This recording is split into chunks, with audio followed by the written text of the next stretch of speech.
Good afternoon विद्यार्थी मित्रांनो, जसे की काल आपण खूप महत्त्वपूर्ण पॉइंटवरती डिस्कशन केलं होतं. काल खूप महत्त्वपूर्ण पॉइंटवरती आपण चर्चा केली होती. काल आपला जो चॅप्टर आहे कंपाऊंड कंटेनिंग नायट्रोजन, काल तो संपला विद्यार्थी मित्रांनो. आज आपण एक नवीन चॅप्टरला सुरुवात करणार आहोत. चॅप्टर छोटा आहे पण कन्सेप्ट खूप महत्त्वपूर्ण आहेत. या चॅप्टरवरती नीट एक्झाम मध्ये 1 किंवा 2 प्रश्न विचारले जातात. तर त्या पॉइंटवरती आज आपण स्टडी करणार आहोत. तर तो पॉइंट आपण पाहू आज विद्यार्थी मित्रांनो. तो चॅप्टर आपण आज स्टार्ट करणार आहोत. That is our newly chapter, नवीन चॅप्टर आहे.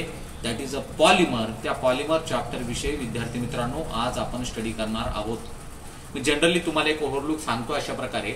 बघा, पॉलिमर हा जो काही शब्द आहे तो पॉलिमर म्हणजे नेमकं काय, किंवा त्याला कशा प्रकारे डिफाईन केलं जातं, किंवा त्याचे सोर्सेस कुठले कुठले आहेत, कसं ते प्रिपेअर केलं जातं, किंवा त्याचे ऑब्टेनिंग सोर्स काय, याच्याबद्दलची माहिती जनरली आपल्याला आता घ्यायची आहे विद्यार्थी मित्रांनो. मग आता आपण ते पाहू की कशा प्रकारे पॉलिमर हा प्रिपेअर केला जातो, कशा प्रकारे पॉलिमर हा ऑब्टेंड होतो, कोणत्या कोणत्या मेथडने ऑब्टेंड होतो, त्याचे सोर्सेस काय आहेत, याच्याविषयीची माहिती आपण जनरली घेऊ विद्यार्थी मित्रांनो. आता लक्ष द्या या पॉइंटकडे. विद्यार्थी मित्रांनो, बघा आपला चॅप्टर आहे आजचा पॉलिमर. पॉलिमर चॅप्टर खूप महत्त्वपूर्ण आहे. प्रत्येक कन्सेप्ट सांगणारे काळजीपूर्वक बघायची. बघा, पॉलिमर या शब्दामध्ये 2 अर्थ आहेत. एक आहे पॉली मीन्स मेनी. पॉली म्हणजे काय, मेनी, आणि मर मीन्स पार्ट ऑर मॉलिक्युल्स. बघा विद्यार्थी मित्रांनो, या ठिकाणी हा जो पॉलिमर चॅप्टर आहे, पॉलीचा अर्थ होतो मेनी, मर मीन्स मॉलिक्युल म्हणजे number of molecules when comes together. Number of म्हणजे many molecules comes together to form a polymer. It is a simple definition झाली. हा जो काही पॉलिमर आहे, या पॉलिमरचा अर्थ काय होतो, many molecules comes together to form a polymer. मग डेफिनेशन सांगायची असेल ओरिजिनली तर कशी सांगू शकतो, it is high molecular mass of A substance. High molecular mass of A substance which are obtained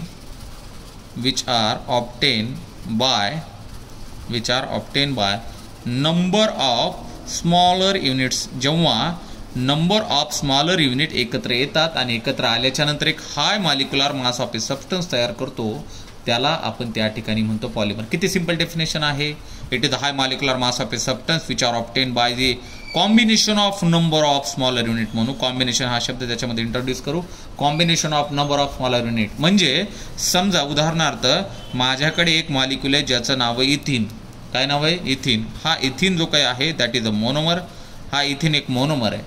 हा इथिन बऱ्याच वेळा कंबाईन झाल्याच्या नंतर अंडरगोज रिपीटेड ॲडिशन. याची रिपीटेड ॲडिशन होते आणि रिपीटेड ॲडिशन झाल्याच्या नंतर इट फॉर्म पॉलिथिन. मग आता हा जो इथिन आहे, हा इथिन नंबर ऑफ टाइम्स तुम्ही एकत्र आणला आणि तयार केला हा पॉलिमर. मग पॉलिमर म्हणजे काय, way number of this monomer comes together to form a polymer. त्यावेळेस तयार करतो काय, पॉलिमर तयार करतो. आणि हा तुमचा पॉलिमर आहे दॅट इज अ पॉलिथिन. हा तुमचा पॉलिथिन तयार झाला. मग आता हा जो पॉलिमर आहे, हा पॉलिमर नेमका कसा कसा ऑब्टेंड होतो, कोणत्या कोणत्या मेथडने ऑब्टेंड होतो, किंवा ह्याचे प्रकार कोणते. क्लासिफिकेशन ऑफ ए पॉलिमर आपल्याला बघायचं आहे. Classification of polymer. विद्यार्थी मित्रांनो, हा जो काही पॉलिमर आहे त्याचं क्लासिफिकेशन का बरं करण्याची गरज पडते, त्याच्या पाठीमागचं कारण काय आहे. तर हा जो पॉलिमर आहे त्याचं क्लासिफिकेशन का करायचं असा प्रश्न आहे. तर पॉलिमरचं क्लासिफिकेशन का बरं करायचं असतं, because this polymer can be obtain from source. हा जो तुमचा पॉलिमर आहे तो सोर्सच्या बेसवरती आपण त्याला डिवाइड करू शकतो. दुसरं स्ट्रक्चरच्या बेसवरती त्याला डिवाइड करू शकतो. तिसरं पॉलिमरायझेशनच्या बेसवरती त्याला आपण डिवाइड करू शकतो. आणि चौथं जे काही आहे that is a molecular forces. आता या ठिकाणी हा जो काही तुमचा पॉलिमर आहे, हा पॉलिमर जर तुम्हाला क्लासिफाईड करायचा असेल तर का क्लासिफाईड करायचा, कारण पॉलिमर क्लासिफाईड का करायचं या 4 गोष्टीमुळे. एक तर त्याला आपण सोर्सच्या बेसवरती क्लासिफाईड करू शकतो, म्हणजे तो कसा ऑब्टेन होतो या बेसवरती, किंवा त्याचं स्ट्रक्चर कसं आहे या बेसवरती सुद्धा पॉलिमरचं त्या ठिकाणी डिफरन्शिएशन करता येतं, किंवा पॉलिमरायझेशन कसं आहे त्या बेसवरती सुद्धा, आणि मॉलिक्युलर फोर्सेस कसे आहेत, त्याच्यामध्ये स्ट्रॉंग आहेत का वीक आहेत, या बेसवरती सुद्धा या पॉलिमरचं क्लासिफिकेशन करता येतं. मग त्याच्यापैकी पहिला जो पार्ट आहे तो पहिला पार्ट आपण पाहतोय कोणता, दॅट इज सोर्सेस. मग पॉलिमरचं क्लासिफिकेशन करायचे on the basis of source. पॉलिमरचं क्लासिफिकेशन करायचे on the basis of structure. पॉलिमरचं क्लासिफिकेशन करायचे on the basis of polymerization. पॉलिमरचं क्लासिफिकेशन करायचे on the basis of molecular force. पण या सोर्सच्या बेसवरती नेमकं त्याचं क्लासिफिकेशन कसं केलं जातं याच्याविषयीची जनरल माहिती आपण घेणार आहोत. बघा, सोर्सच्या बेसवरती 3 भागामध्ये क्लासिफिकेशन केलं जातं. कोणत्या 3 भागामध्ये? एक तर हा नॅचरली ऑब्टेन्ड होतो का, दुसरा सेमी सिंथेटिक आहे का सिंथेटिक आहे. या 3 बेसवरती म्हणजे तुमचा पॉलिमर आपल्याला सोर्सच्या बेसवरती पुन्हा 3 भागामध्ये क्लासिफाईड करता येतो. एक आहे नॅचरल बेसवर, दुसरा आहे सेमी सिंथेटिक बेसवर आणि तिसरा आहे सिंथेटिक बेसवर. नॅचरल बेसवरती म्हणजे काय? तुमचा पॉलिमर हा नेचरमधून डायरेक्ट निसर्गामधून आपण ऑब्टेन करत असू तर त्याला म्हणायचं नॅचरल पॉलिमर. मग कुठला आहे? लिनन हा शब्द तुम्ही ऐकलेला आहे. लिनन, ज्यूट, कॉटन, हे जे काय आहे this is called as a natural polymer. Cotton म्हणता येत नाही पण ज्यूट कॉटन म्हणू शकतो त्याला आपण.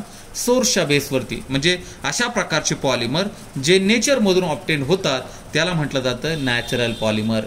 त्याच्यानंतर आहे सेमी सिंथेटिक पॉलिमर किंवा याला आणखीन एक आहे पहा विद्यार्थी मित्रांनो, नॅचरल रबर हा एक प्रकार आहे. नॅचरल रबर हा सुद्धा नॅचरल पॉलिमरच मध्ये येतो.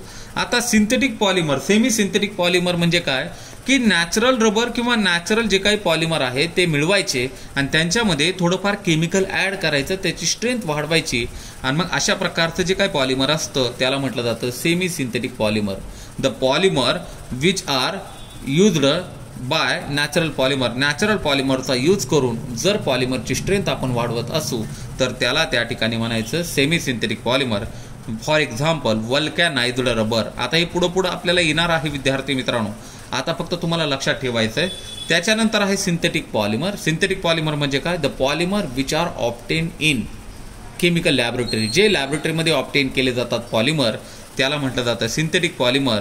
जसे याचं एक्झाम्पल आहे विद्यार्थी मित्रांनो PHBB, नायलॉन, नायलॉन 66, टेरिलिन, असं नाव ऐकलेलं आहे. टेरिकॉट, टेरिलिन हे नाव ऐकलेले आहेत तुम्ही विद्यार्थी मित्रांनो. So this is a synthetic polymer. मग त्या ठिकाणी आपण काय पाहिलं आज की पॉलिमरची डेफिनेशन पाहिली. काय डेफिनेशन आहे? High molecular mass of A substance obtain from combination of smaller unit. त्याच्यानंतर आपण पाहिलं पॉलिमरचं क्लासिफिकेशन कोणत्या बेसवरती केलं? सोर्सच्या बेसवरती, स्ट्रक्चरच्या बेसवरती, पॉलिमरायझेशनच्या बेसवरती आणि मॉलिक्युलर फोर्सच्या बेसवरती. तो सोर्सच्या बेसवरती पुन्हा किती भागामध्ये क्लासिफाईड केलं?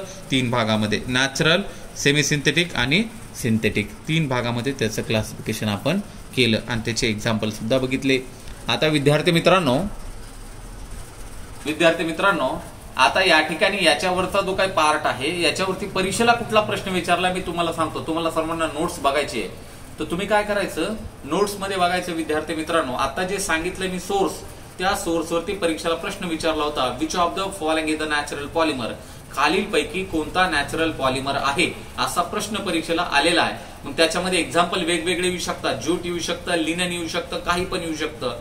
कुठलाही जरी प्रश्न आला तरी तो आपल्याला सांगता आला पाहिजे. आज आपण पॉलिमरचं क्लासिफिकेशन बघितलं तर पॉलिमरचं क्लासिफिकेशन केलं. किती भागामध्ये केलं? 4 भागामध्ये. सोर्स, स्ट्रक्चर, मॉलिक्युलर फोर्स आणि पॉलिमरायझेशन. त्याच्यापैकी सोर्सचं आपण क्लासिफिकेशन बघितलं. सोर्सचं पुन्हा 3 भागामध्ये क्लासिफिकेशन केलं जातं. Natural polymer, semi synthetic polymer आणि सिंथेटिक पॉलिमर. तर नॅचरल म्हणजे नेचर पासून ऑब्टेन होतं. सेमी सिंथेटिक म्हणजे काय? नॅचरल पॉलिमर घ्यायचं, थोडं केमिकल टाकायचं, मिक्स करायचं, त्याला म्हणायचं सेमी सिंथेटिक. आणि सिंथेटिक म्हणजे काय? टोटली लॅबमध्ये बनवलं जातं, त्याला म्हटलं जातं सिंथेटिक. तर हा पार्ट होता विद्यार्थी मित्रांनो आजचा आपला पॉइंट. या पॉइंटवरती थोडंसं फोकस करायचं आणि या पॉइंटवरती प्रश्न कुठला विचारलाय ते पण बघा आणि सोडवा. तर या पॉइंटवरती मी थांबतो विद्यार्थी मित्रांनो. थँक्यू.